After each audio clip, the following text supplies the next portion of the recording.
and there is no enemy. We create enemies. We blow up an aspirin factory in the Sudan. Well, if the Sudanese had any power, they'd probably blow up a factory here. But they don't, and they won't. And we go right on. We are the number one terrorist on earth. And now and through my series of 7 books, you see this evolution and how the American people were left out. Decisions were made over their heads by the equivalent of corporate America back in the 18th century and that nowadays. We have no redress because we have no representative government. One senator, if you remember Scoop Jackson, was known as the senator from Boeing, not the senator from Washington. That's what happened to us. So if we were to have a real election, we'd be discussing what I've just been discussing. Our next caller, who is from Pittsburgh, has a question about Burr, the first in that series. Go ahead, please. It's a great pleasure talking to you, Mr. Burr. I've read about a half a dozen of your books, and they've all brought me great pleasure and entertainment and information. About Burr, I've drawn a parallel, if you will. In school, I had learned that, in about the 9th grade, I learned that Burr had killed Alexander Hamilton when he was vice president, and Alexander Hamilton was secretary of the Treasury. But they never told us why. And I didn't find out why until I read your book. They do neglect these details. Right. And I've correlated. I figured that, and I says, well, like 200 years later, we're still doing the same thing. What would happen? Of course, President Clinton brought that mess on himself, but you had some people behind the scenes putting pamphlets out about his activities, which is why Burr shot Hamilton. He had instigated a pamphlet about him. Yes. One more thing. Live from Golgotha, which is another one of your favorite books that I like. At the end of it, there's a Japanese script, and could you give me a hint as to what it is? Well, we're giving away the plot of Live from Golgotha, but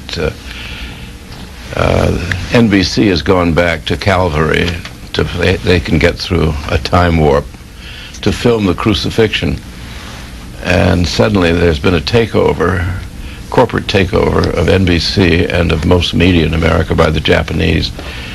And so at the very end, instead of the agony and the passion of Jesus, you see the Japanese goddess, the mother goddess of the world, suddenly appears on the screen, and the entire past is being changed, and there will be no more Jesus, only the Japanese mother goddess. So the book ends with 2 pages of Japanese celebrating her virtue and the fact she's all-powerful. Have any further comments for him on Burr? On Burr. Well, the allegations that I figured out, but did not. I don't make reckless guesses about what people did and didn't do if I don't have something to go on. Burr read in the papers that Hamilton, who was a defeated politician at this point, but still making a lot of trouble, had written a friend saying, there is something I can tell you about Colonel Burr's character, which is of such a despicable nature that I could only confide it to you in private. I'm paraphrasing the letter. Well, I thought, what on earth could it be? Burr had the hide of an elephant. He was the coolest man of his time and one of the brightest. The only thing, the love of his life was his daughter Theodosia, his only legitimate child. And he had brought her up. He was probably the first feminist in the United States. He said women have the same minds as men if they are educated like men. So he educated her personally as if she were a son. She became a brilliant woman, and he was so close to her that they were like buddies. And his letters, which finally got printed but were known about before, to her, are the letters of 2 young men writing each other. I mean, he writes about all of his sex life in Paris in some detail. And he treats her as a son. He thought of himself as Lord Chesterfield writing to his son. His closeness to Theodosia was known to everybody, and I intuited that Hamilton had said something about incest. Hamilton was reckless and ran off at the mouth. Nothing else would have led Burr, Vice President of the United States, to call out Hamilton in a duel and shoot and kill him at Weehawken. Well, there was a lot of outcry when I wrote this, and I made a note. I said, I am making a guess here, but nobody else has come up with anything. There are two books out now about that period, and one by a Professor Fogelson, I forget his name, acknowledges that he too thinks that is what happened, and he's got some evidence in this latest biography of Burr. So here we are, some 30 years later, and the official historians are acknowledging that my intuition was probably correct. Can we spend a minute talking about the entirety of the series? When you began it, had you plotted out what you wanted to do, which figures you were going to address? No. It just ambled along. The first one to be written was actually the last one till now. It was Washington, D.C. That was written in '67, and it covered the period of Roosevelt's administration, but I kept Roosevelt and so on in the background, and my fictional characters were very much in the foreground. This was the 30s up to Eisenhower, to about 54. That was '67, and then I started to brood about it. I thought, first of all, I was teaching myself a lot of American history, and I got interested, well, how did Roosevelt pull it off? How did he get us into the Second World War? We all knew that he'd manipulated the Japanese into attacking us, but how and why? And then what was there abroad in the land? What mechanism that he could touch to create opinion, as David Hume would say, that would convince the people that this war was a just war? Hitler, of course, was a great monster, but it's not necessary for us. It's a great line of John Quincy Adams. He says, the United States, 1820, the United States does not go forth to destroy monsters. Yes, she could become dictatress of the world, but in the process, she would lose her own soul. You ask me what my politics is. That is pure populism, coming from a New England federalist, but of like mind. We have enough to do perfecting our society without going forth to slay monsters. So that was pretty much the trigger, thinking about how Roosevelt got to be Roosevelt and we got possession of the world. So I went back, I said, I think I'll go back to the beginning. So I go back to the Revolution, and the most attractive figure to me is Aaron Burr, who was also a relative of my stepfather. And I'd always known that he had a bum rap from the family, but I didn't know who or what he was. And whoever it was, one of your callers said, you know, what a mess they make of American history in school. They fought a duel, but you don't know why, nor would they try to guess. So I go back to the Revolution, and I go back to Washington and Hamilton, Jefferson, Burr, and he has a very sardonic style and eye, and I use a lot of his own writings.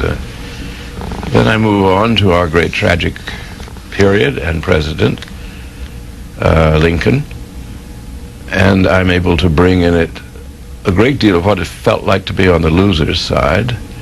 That's why the South, I think, has produced so many interesting writers. Once you've lost a war, pain has a great resonance for you. Then I go on to 1876, which is the centennial of the country, and we are once again steeped in corruption. The Democrat, Governor Tilden of New York, wins the election by, I think, 200,000 votes, popular vote. The Republicans, who are still in some of the southern states and in the far west in control of legislatures, reverse the election. And Rutherford B. Hayes, who lost it, becomes a Republican president. Rutherby Fraud, he was known as. That's 1876, and you get a sense then of the centennial.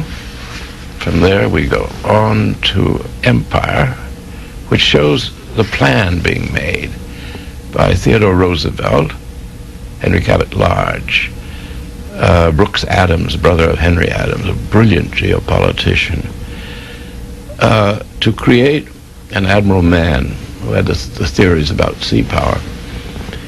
We deliberately picked a war with Spain, which was a very weak but imperial power. We defeated Spain. We grabbed Cuba. We grabbed Puerto Rico. Best of all, we got the Philippines, right off the coast of Asia. That makes us a Pacific power, which was the dream of the imperialists, the Jingos. What am I politically? I'm opposed to them. Out of that came the first big armaments that we had done since the Civil War, the Great White Fleet of Theodore Roosevelt. Then meanwhile, we got the Hawaiian Islands, and we were a great power in the Pacific, and we were looking hungrily at the mainland of Asia. Brooks Adams, one of the four conspirators, said, "He who possesses Shanxi province possesses the world." Where is Shanxi province? Well, it's up in northeast China and Manchuria, and it was then the richest piece of territory on earth. It had iron, it had coal. It was very, very rich for the kind of technology that they needed then. The Japanese had their eye on it. The United States had their eye on it. Germany was even beginning to come and, slither around in the neighborhood. So that is empire. We are now launched as a military power. We had promised the Filipinos that we would liberate them from Spain and they could organize their own government. Once we saw the value of the possession of the Philippines, we went back on it and we refused to remove ourselves, and we took over the government of the Philippines. That caused a civil war in which something like 100,000 Filipinos were killed, men, women, and children. We went slaughtering.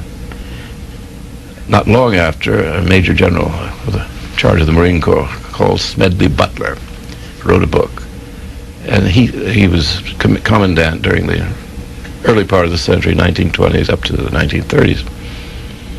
And he said, "I was essentially an enforcer for the banks as commander of the Marine Corps."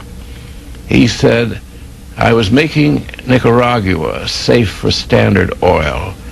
I was making Shanghai, we invaded Shanghai, safe for City National Bank," or whatever the bank was called then. And he named all of the great entities, commercial entities that he was working for, even though he was the United States government.